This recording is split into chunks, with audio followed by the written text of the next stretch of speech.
ಇಂತಹ ದೇಶದಲ್ಲಿ ಮೀಸಲಾತಿ ಇಲ್ಲದೆ ಏನೂ ಪಡೆಯೋದಕ್ಕೆ ಸಾಧ್ಯವಿಲ್ವಾ ಅನ್ನೋ ಪ್ರಶ್ನೆಯನ್ನ ರಾಜ್ಯ ರಾಜಕಾರಣ ಹುಟ್ಟುಹಾಕಿದೆ. ಎಲೆಕ್ಷನ್ಗಳಿಗೆ ಜನರ ಮುಂದೆ ಹೋಗುವಾಗ ಪ್ರಮುಖವಾಗಿ ಗಮನ ಹರಿಸೋದು ಮಹಿಳಾ ವೋಟ್ ಬ್ಯಾಂಕ್ಗಳನ್ನ ಸೆಳೆಯೋದಕ್ಕೆ ಏನೇನು ಮಾಡಬೇಕು, ಮಹಿಳೆಯರನ್ನ ತಮ್ಮ ಪಕ್ಷದತ್ತ ಸೆಳೆಯೋದಕ್ಕೆ ಏನೇನು ಮಾಡಬೇಕು ಅಂತ. ಆದ್ರೆ ಪ್ರಾತಿನಿಧ್ಯ ಕೊಡೋ ವಿಷಯದಲ್ಲಿ ಬಂದಾಗ ಮಾತ್ರ ಮಹಿಳೆಯರು ಸದಾ ಕೊನೆ ಸಾಲಿನಲ್ಲಿ ನಿಂತಿರ್ತಾರೆ. ಈಗಿನ ಡಿ.ಕೆ. ಶಿವಕುಮಾರ್ ಅವರ ಸರ್ಕಾರವೂ ಇದಕ್ಕೆ ಹೊರತಲ್ಲ. ಡಿಕೆಶಿ ಸಂಪುಟದಲ್ಲಿ ಕಡೆ ಘಳಿಗೆಯಲ್ಲಿ ಮಹಿಳಾ ಸಚಿವೆಗೆ ಕೋಪ್ ಕೊಟ್ರು. ಗಾಯತ್ರಿ ಶಾಂತೇಗೌಡ ಪ್ರಮಾಣ ವಚನ ತಡೆ ಹಿಡಿತು ಕಾಂಗ್ರೆಸ್. ಮಹಿಳೆಯರಿಗೆ ಒಂದೇ ಒಂದು ಸ್ಥಾನ ಕೊಡೋದಕ್ಕೂ ಕೂಡ ಮೀನಾಮೇಷ.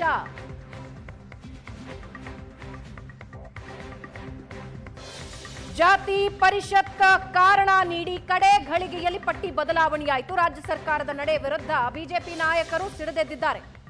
ವೋಟ್ ಬ್ಯಾಂಕ್ಗಷ್ಟೇ ಮಹಿಳೆಯರು ಸೀಮಿತಾನ ಅಂತ ಬಿಜೆಪಿ ಕಿಡಿಕಾರ್ತಾ ಇದೆ.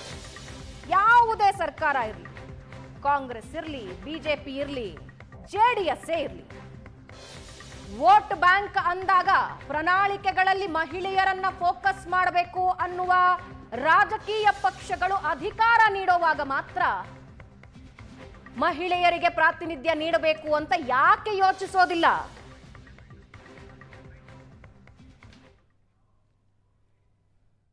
ಮಹಿಳಾ ಪ್ರಾಧಾನ್ಯತೆ ಕೊಟ್ಟಿಲ್ಲ ಅನ್ನುವಂಥದ್ದು ಅದು ನಮಗೂ ಕೂಡ ಎಲ್ಲೋ ಒಂದು ಹಂತದಲ್ಲಿ, ಬಟ್ ಒಂದು ಸೀಟ್ ಇದೆ ಮಹಿಳೆಗೆ ಮೀಸಲು ಅಂತ ಇದೆ. ಒಬ್ರಿಗೆಲ್ಲ 2-3 ಜನ ಆಗಬೇಕಾಗಿತ್ತು, ಆಗಲಿ. ಆದರೆ ಇದನ್ನು ಕೂಡ ಬೇಗ ಮಾಡಲಿ ಅಂತ ಅಂದ್ಕೊಳ್ತೀನಿ. ಹೌದು, ನಾವು ಮಹಿಳಾ ಒಂದು ಇದರಲ್ಲಿ ಕೇಳಿದ್ದೀವಿ, ನಾವು ಕೂಡ ಆಕಾಂಕ್ಷೆ ಇದ್ದೀವಿ.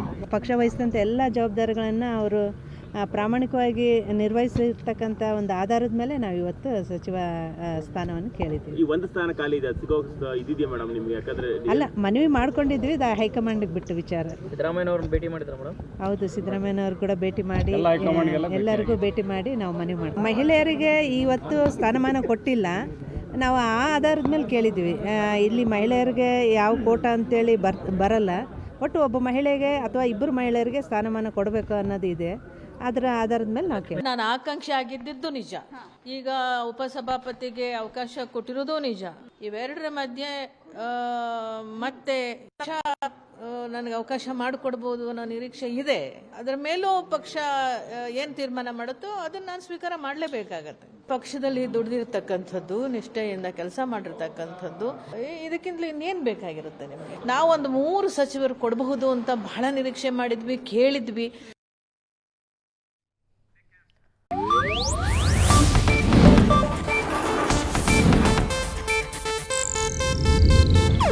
ಇದು ಏಷ್ಯಾನೆಟ್ ನ್ಯೂಸ್ ನೆಟ್ವರ್ಕ್ ಪ್ರಸ್ತುತಿ.